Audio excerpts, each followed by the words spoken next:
Ini kalau mempersiapkan ngaji kitab Kasyifatus Saja dikarang oleh Syekh Nawawi. Syekh Nawawi itu ulama top Indonesia yang hidup di Mekah, juga meninggal di Mekah. Dulu di antara kearifan buyut-buyut kami, leluhur kami, itu kalau cerita itu enggak apa-apa kamu mondok di Mekah di sana, tapi bawa pohon yang hidup di Indonesia. Jadi artinya membawa manhaj, metode dakwah yang bisa hidup di Indonesia. Ini penting kata Mbah Mun karena wa ma arsalna min rasulin illa bilisani qaumi. Semua rasul diutus itu pasti sesuai kultur kaumnya. Saya punya sedikit cerita tentang kultur. Kultur itu nilai yang disepakati masyarakat, meskipun persepsi itu salah. Saya cerita sedikit tentang keunikan kultur. Nabi Yunus itu nabi. Di mana-mana nabi itu mengajak ke tauhid, ajaran yang benar ini. Dan dulu nabi itu nggak punya polisi, nggak punya densus, jadi nggak bisa nabi nyuruh yang nggak setuju tangkap, itu nggak bisa. Tapi punya Tuhan ini. Jadi kalau yang tidak percaya dakwahnya itu ancamannya azab. Dulu itu nggak ada polisi, tidak ada pengadilan, sehingga kalau ada kesalahan itu ancamannya itu akan turun apa? Azab, siksa itu. Sekarang kan kalau kita jadi pemimpin kan agak enak itu, punya keamanan, punya macam-macam lah.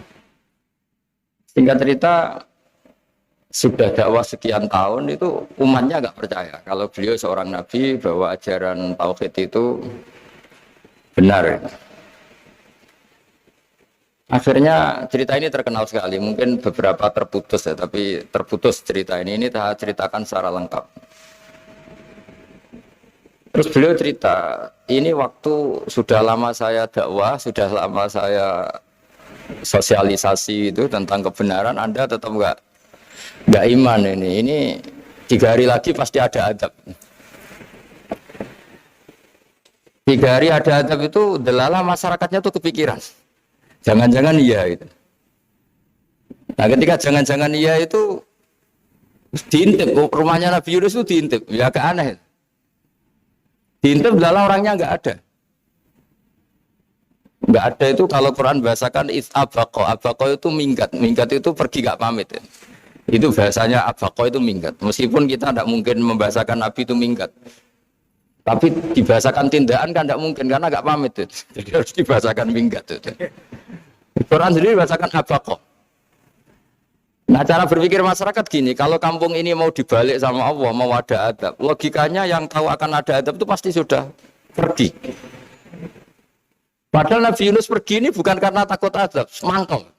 Senyai suwi gagal seminggat ya kan gitu. Jadi ada kiai minggat itu ya ada dalilnya, karena dulu itu kalau mangkal itu suami mangkal istri itu ya harus minggat, istri harus minggat. Dulu itu ya boleh, maksudnya boleh itu ya kalau darurat ya minggat sedikit ada enggak apa-apa.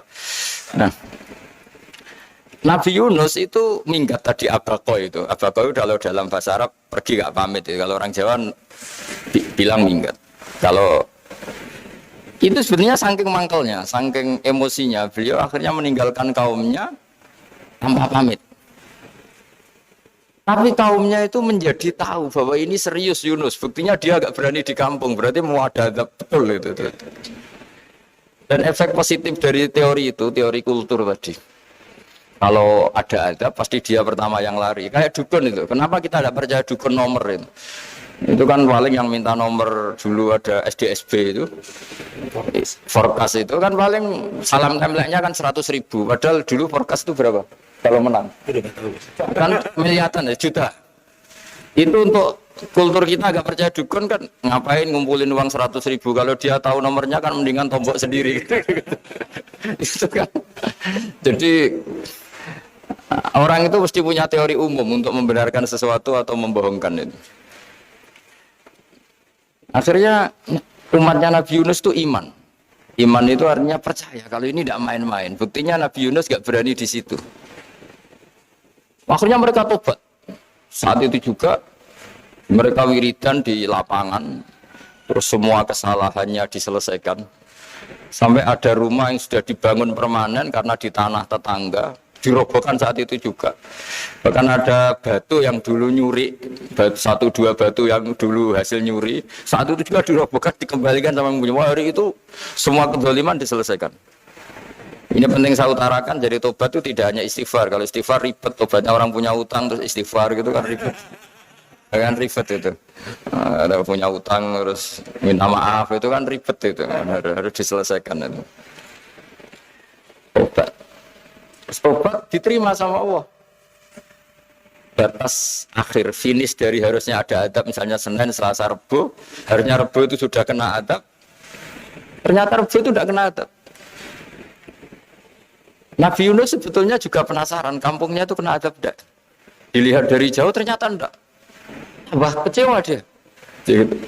Wah, ini saya kalau pulang pasti dibunuh karena saya ada pembohong. Di masyarakat situ ada aturan siapa yang bohong dibunuh. Padahal Nabi Yunus ngumumkan nanti Rabu ada azab. Kira-kira gitu lah. Ternyata Rabu itu tidak ada azab, makanya dia sudah di batas kampung kembali minggat lagi karena nanti pulang pasti dibunuh karena dia ada kebohong. Ya akhirnya masyhur itu, terus dia ikut nelayan sekenanya, yang penting lari dari kampung, ikut nelayan sekenanya.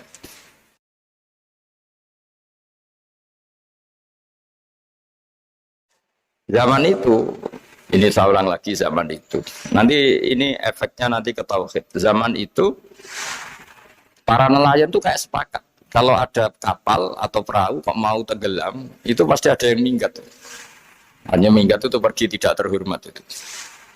Terus fasahama fakana minal mutkhadin. Nah, dulu itu orang sudah punya peradaban. Ini cerita kultur, sudah punya peradaban. Punya peradaban. Ya sekarang gini, kalau nyemplungkan salah satu kan tidak adil diundi. Diundi. Ternyata yang keluar dia, Nabi Yunus.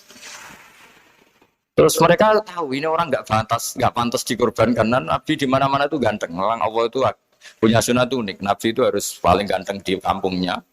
Nasabnya juga harus paling baik. Kabar-kabarnya juga istrinya harus paling cantik. Itu memang aturannya gitu. Nggak tahu saya. Dulu saya juga janggal. Kenapa Nabi aturannya harus gitu?